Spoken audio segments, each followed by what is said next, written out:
هیچ چیزی ثابت و بر جای نیست، جمله در تغییر و سیر سرمدی است.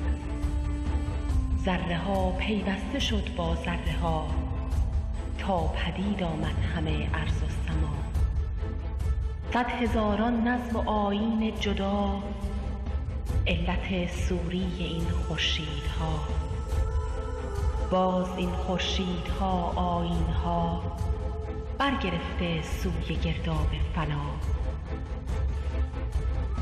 ذره ها از یکدیگر بگسسته شد، باز بر شکل دگر پیوسته شد. ذره ها بینم که از ترکیبشان 100,000 آفتاب آمد عیان. جنگ اضداد است این عمر جهان، صلح اضداد است عمر جاودان. ذره ها از یک دگر بگسسته شد، باز بر شکل دگر پیوسته شد. ذره ها بینم که از ترکیبشان 100,000 آفتاب آمد عیان. جنگ اضداد است این عمر جهان، صلح اضداد است عمر جاودان. جنگ اضداد است این عمر جهان، صلح اضداد است عمر جاودان. جنگ اضداد است این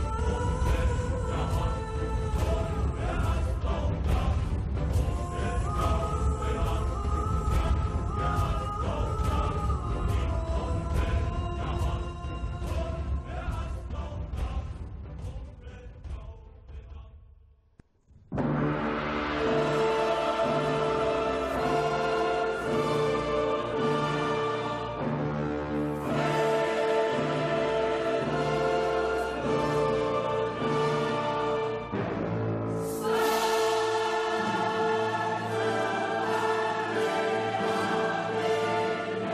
تبیین جهان قسمت 66.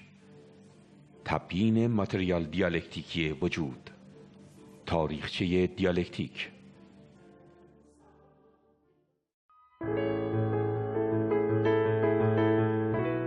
تاریخچه دیالکتیک.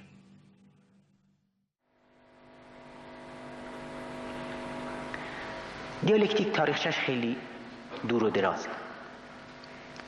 در اعصار باستان و خیلی قدیم هم بودند متفکرینی که به حرکت، به تضاد معتقد بودند، بدون اینکه حتی هنوز کلمه دیالکتیک در زمان آنها به کار رفته باشه یا رایج شده باشه. از اون به بعد نیست، یعنی از همون عهد باستان تا همین امروز، هر کسی، هر مکتبی دیالکتیک رو به مثابه یک روش در چارچوب فلسفی خاص خودش ریخته.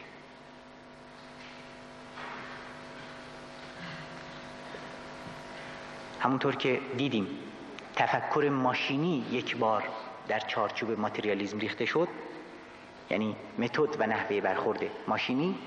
خب متد و نحوه برخورد یا منطق دیالکتیکی هم میتونه در کادر ماتریالیسم ریخته بشه. این رو به این دلیل میگم که بعداً اگر مواجه شدیم، که هم حالا نوبتش خواهد رسید، با منحصر کردن علل اطلاق دیالکتیک به یک فلسفه، بی تأمل از کنارش رد نشیم، لااقل روش تعمق بکنیم. به هر حال اگر به عامترین صورت معنی دیالکتیک رو پذیرش تضاد و وجوه متضاد در بطن یک پدیده واحد بگیریم، یعنی عامترین تلقی ازش رو، قدیمترین رد پاهای دیالکتیک رو بایستی در ادیان باستانی همین مشرق زمین جستجو کرد. بنابراین مسئله زوجیت و تضاد در پدیده‌های طبیعی و مادی به هیچ وجه در ادیان توحیدی چیز تازه‌ای نیست. از قدیم الایام سابقه داره. به عنوان مثال اشاره بکنیم به قرآن. دیدیم که چطور شب رو از دل روز، روز رو از دل شب، زنده رو از مرده، مرده رو از زنده بیرون میکشه. و یا در اواخر سوره یاسین تشریح میکنه که چطور آتش از گیاه سبز آبدار، البته خشک شده این گیاه، بیرون میاد.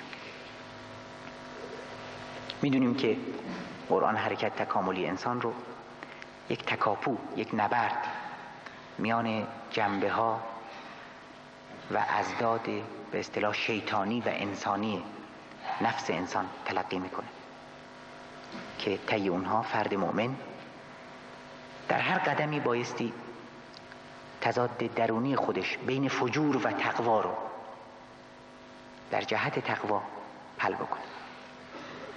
و یا در نهج البلاغه میبینیم که حضرت علی میگه که خدا با قدرت خودش جنبه های متضاد و مختلف رو به هم پیوند داد، یک پیوند اجتناب ناپذیر، ناگسستنی، و اسباب همنشینی، قرابت، نزدیکی و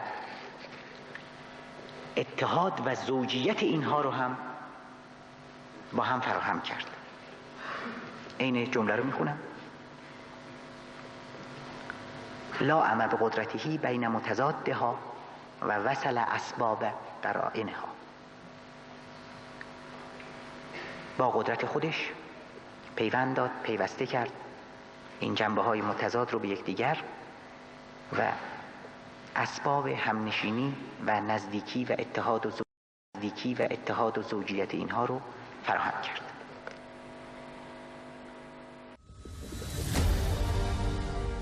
در نظرگاه توحیدی انسان موجودی است که دارای ذات و سرشتی متضاد است.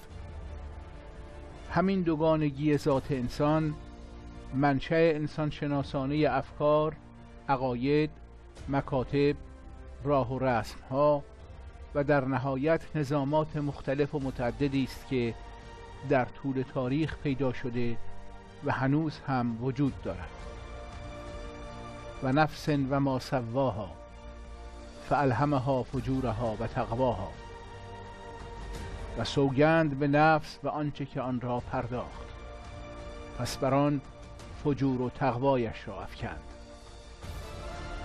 تقوا و فجور دو قطب این تضاد و دوگانگی در نفس انسان است.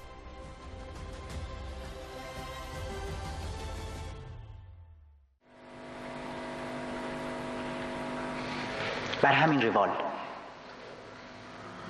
در ادبیات بعد از اسلام میبینیم که یه قطعی از مولوی رو همینجا میخونم: هیچ چیزی ثابت و بر جای نیست. میخوام نحوه برخورد دیالکتیکی رو بگم. هیچ چیزی ثابت و بر جای نیست، جمله در تغییر و سیر سرمدی است، یعنی سیر جاودان و دائمی. زندگانی آشتی ضدهاست. مرگ آن کاندر میانشان جنگ خواست. جنگ ازداد است این عمر جهان. توی دنیایی که ما زندگی میکنیم همش جنگ ازداده. صلح ازداد است عمر جاودان. در سرای اخروی، در منزل جاودان، اونجا تضاد وجود نداره و اونجا مطلقاً آشتی و سلام. رنج و غم را حق پی آن آفرید، تا بدین ضد خوشدلی آید پدید. اگر رنج و غم و غصه نباشه، خوشدلی و خوشحالی و سرور و شادمانی مفهومی نخواهد داشت. پس به ضد نور دانستی تو نور. نور رو در قیاس با تاریکی، در ضدیت با تاریکی می شود تشخیص داد. از نظر علمی هم حالا همه میدونیم که میگن در این کوره های مصنوعی که میسازن که از تمام منفذهاش نور واحدی تراوش میکنه. در داخل این اتاقک‌های مصنوعی شما دچار تاریکی مطلق هستید، با وجود که فوران نور هست، ولی چون سطح مقایسه دیگری نیست، این سایه ها و نیم سایه ها و امثال هم باز هم چشم جا رو نمی‌بینید. پس به ضد نور دانستی تو نور، ضد را می نماید در صدور. یعنی هر ضدی ضد خودش رو صادر میکنه سرانجام. 100,000 ضد را میکشد، بازشان حکم تو بیرون میکشد. یعنی خود تو، خطاب به خواننده، خطاب به انسان، خود تو هم محصول 100,000 تضادهایی هستی که قبل از تو وجود داشته، باز شده، بسته شده، منقبض شده، منبسط شده، حل شده، نه خلاصه نفت در نفت در نفت در نفت و تا به تو تبدیل شده. بس نهانی که به ضد پیدا شود، چون که حق را نیست ضد پنهان بود. چه بسیار چیزهایی که الان نهان هستند، مخفی هستند، در کمون به سر میبرند، ولی در این رابطه ضدیت سرانجام آشکار خواهند شد. همچنان که مثلا روز مخفی شده در دل شب، چون که حق را نیست ضد پنهان بود. بر اینکه خدا ضد نداره، چون دوگانه و متضاد نیست، پنهانه، قابل درک نیست. از نظر شناخت شناسی میدونیم که اصولا ادراک ذهنی ما یک ماهیت متضاد داره، یعنی ما اشیاء رو اصلا به ضدشون میشناسیم. نور حق را نیست ضدی در وجود، تا به ضد او را توان پیدا نمود.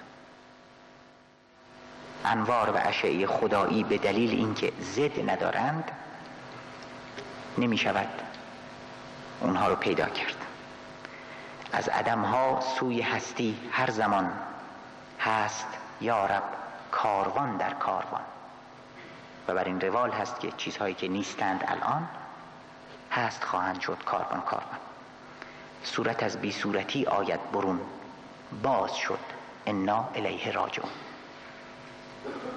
صورت که خواهد گرفت، شکل خواهد پذیرفت و بیرون خواهد آمد و آخرش هم که ختم کرده که نهایت این به بازگشت مجدد به خدا هست.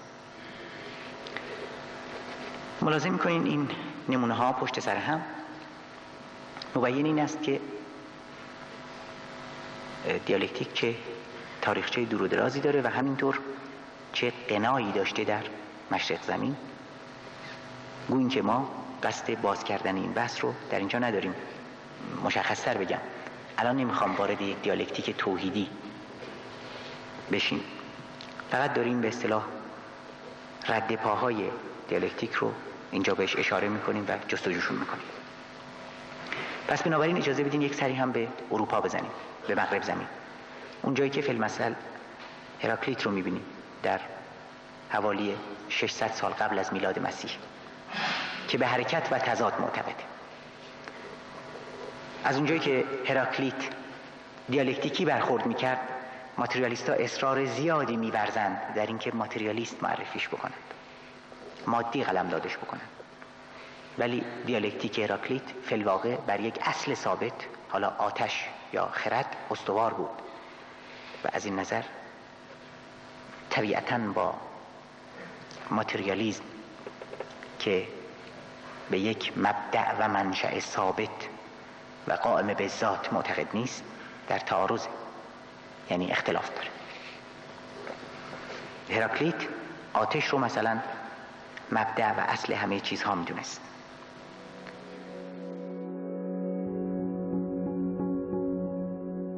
ستونهایی بر بناهای فرو ریخته، سنگهایی شکسته که از ژرفنای تاریخ خبر میدهند. نمایشگاهی که روزی در آن نبردهای تن به تن جریان داشت.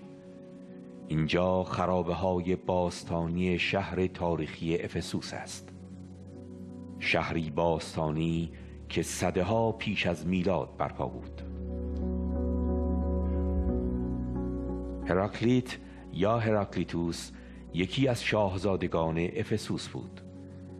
به گفته تاریخ شناسان هراکلیت در سال 535 پیش از میلاد زاده شد. اما زمانی که تاج و تخت به او رسید آن را نپذیرفت، چرا که می گفت از قدرت بیزار است و می خواهد به حقایق جهان پی ببرد. این گونه هراکلیت به جای پادشاهی فیلسوف شد. اینجا کتابخانه سلسوس است، کتابخانه شهر باستانی افسوس. شاید مردمان این شهر هراکلیت را بیشتر در میان این کتاب‌های کتابخانه می‌یافتند.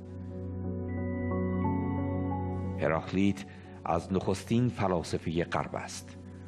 او آتش را منشأ نخستین و همه پدیده‌های دیگر را برخاسته از آتش می‌دانست. عدسی چشمان هراکلیت تمامی پدیده‌ها را ناپایدار دیده و همه چیز در جهان را در سیلان می‌دید. به باور هراکلیت تنها یک چیز در جهان ایستاست: لوگوس. به گفته پژوهشگران منظور هراکلیت از لوگوس قانون حاکم بر جهان است، قانونی که پی و آجر نخستین آن تضاد است. از این رو ستیز و کشاکش میان ازداد یگان واقعیت جهانی در اندیشه هراکلیت بود. از نگاه هراکلیت در کانون پدیده ها ازداد وجود دارند، بنابراین درونی هستند. ازداد در حال ستیز حرکت و دگرگونی پدیده ها را به وجود می آورند.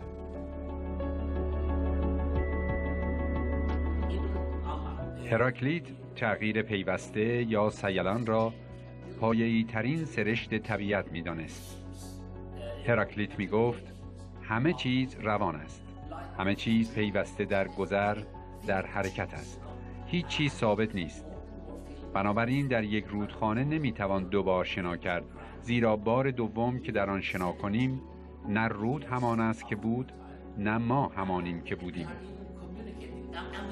هراکلیت تأکید کرد که ازداد ویژگی جهان است. اگر هیچگاه بیمار نشویم نمیدانیم تندرستی چیست. اگر هیچگاه گرسنه نشویم از سیر شدن لذت نمیبریم. اگر هیچگاه جنگی رخ نمیداد قدر صلح را نمیدانستیم. هراکلیت به جای واژه خدا واژه یونانی لوگوس را به معنای عقل به کار می‌برد. به باور هراکلیت حتما نوعی عقل کل وجود دارد که آنچه در طبیعت روی می‌دهد را هدایت می‌کند. این عقل کل یا قانون کلی وجه مشترک همه ماست.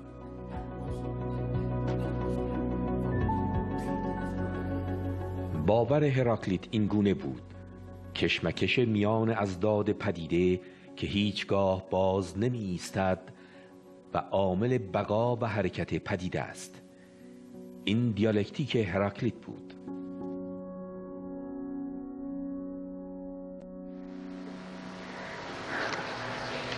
شاید به همین دلایل باشه که می‌بینیم لنین در اشاره به برخی نظریات هراکلیت میگه که این تشریح عالی مبانی ماتریالیسم دیالکتیک است، البته با تذکری که قبلا داده.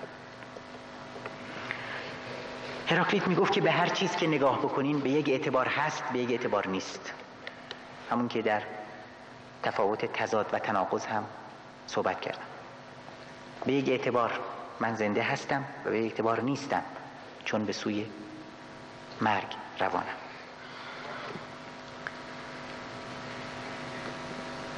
بنابراین از نظر هراکلیت شدن نتیجه کشمکش ازداد هست. از طرف دیگه هراکلیت در کثرت‌ها، خلاصه در تضادها، به جستجوی وحدت بود همیشه.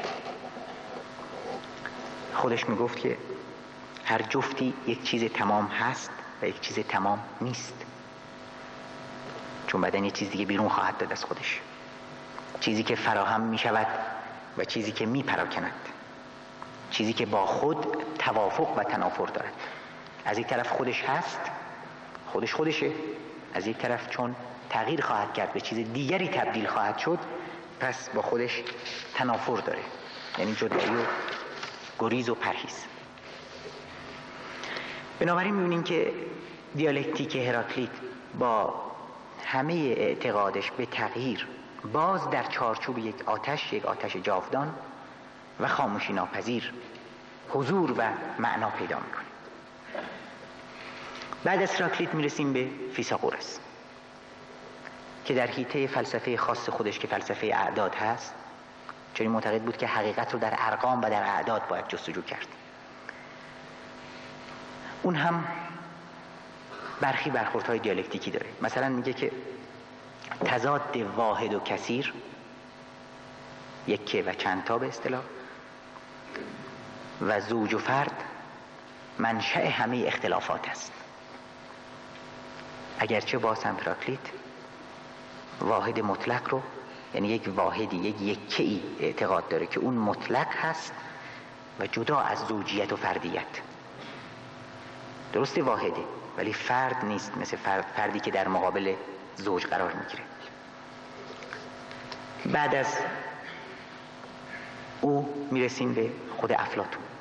افلاطون هم علی رغم اینکه ثابت و ساکن میدونه هستی حقیقی رو، در عین حال دیالکتیک رو هم به معنای اون روزی خودش البته برای مکاشفه، برای کشف و شهود و رسیدن به حقایق اعلا لازم میدونه. میدونین که از نظر افلاطون ما همه سایه یک حقایقی هستیم که در عالم بالا هستند و حقیقت واقعی اونها هستند.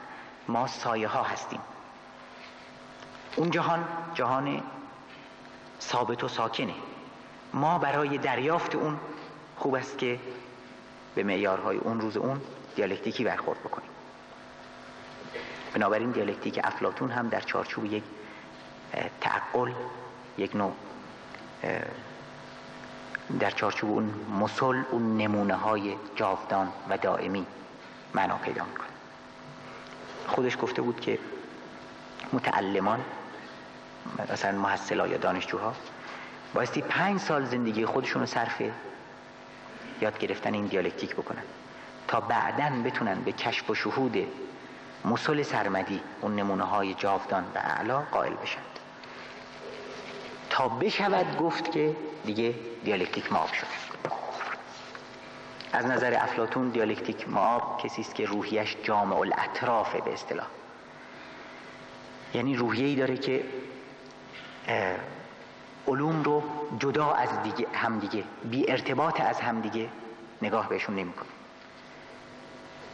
بلکه به مراتب عمق و پیوستگی اونها با همدیگه توجه داره. خب صحبت رو طولانی نکنیم. بعد از افلاطون نوع افلاطونی ها هستند، در رأسشون فلوتین با یک تغییرات دیالکتیک یا جدل رو در حدودی به کار میگیره.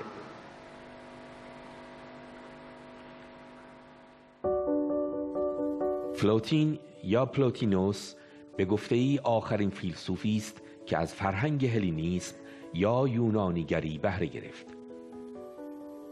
فلوتین سال 204 پس از میلاد در لیکوپولیس دیده به جهان گشود. چند سده پیش از آن اسکندر مقدونی شاه یونان دیوانوار دست به کشورگشایی زد.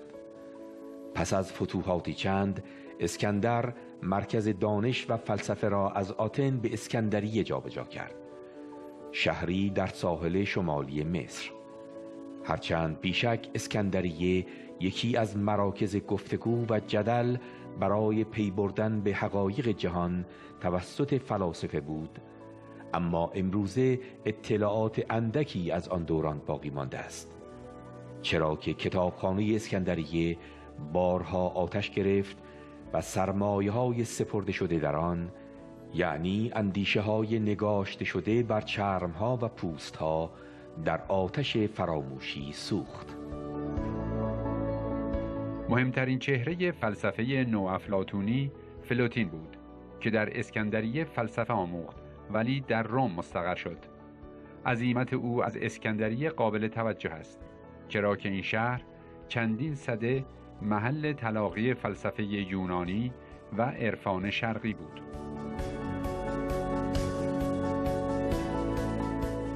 رخدادهای تلخ آتش گرفتن کتابخانه اسکندریه باعث گردید فرهنگ نگارش میان فلاسفه پس از آن به کناری رود.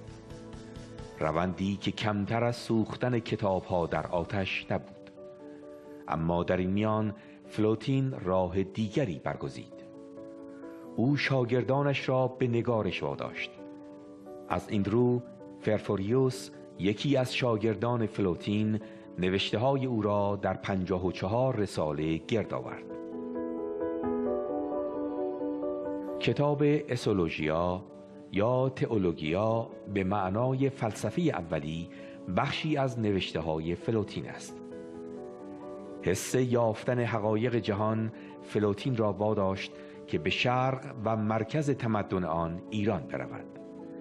فلوتین با فلاسفه و دانشمندان ایران آشنا شد و با آنها به گفتگو پرداخت.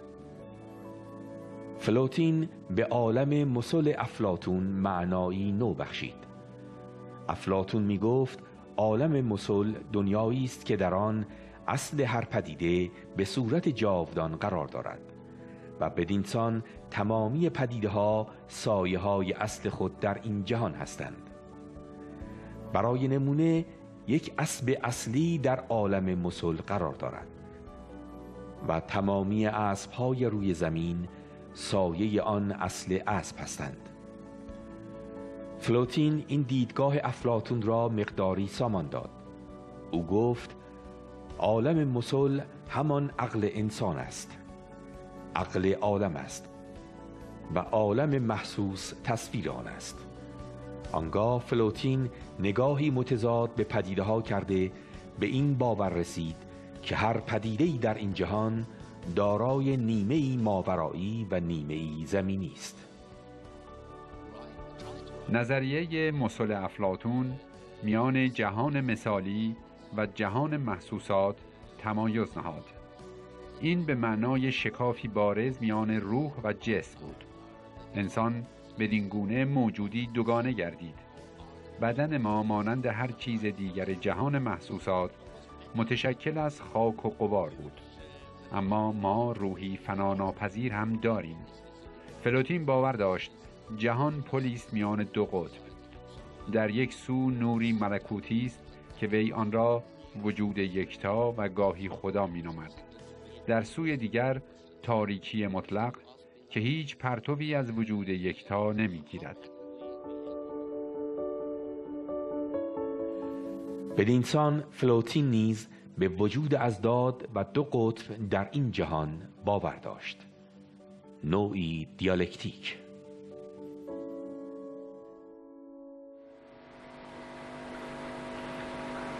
حتی در قرون وسطا یک عده از فلاسفه اسکولاستیک صرفاً به منظور بحث و جدل از روش‌های دیالکتیکی یا بعضی عناصر دیالکتیکی استفاده می‌کنند. اما در فلاسفه جدید یکی از نخستین کسانی که از دیالکتیک استفاده می‌کنه فیخته است. دیالکتیک ایشون به شکلی به جامعه هم راه پیدا می‌کنه، یعنی تعمیم اجتماعی هم پیدا می‌کنه. نتیجه‌گیری اجتماعی یعنی مثل که مثلا ما امروز بر اساس تضاد معتقد باشیم که در جامعه نیروها و طبقات متخاصم و متضاد هستند. به هر حال به شکلی کارکردهای اجتماعی ازش مد نظر هست.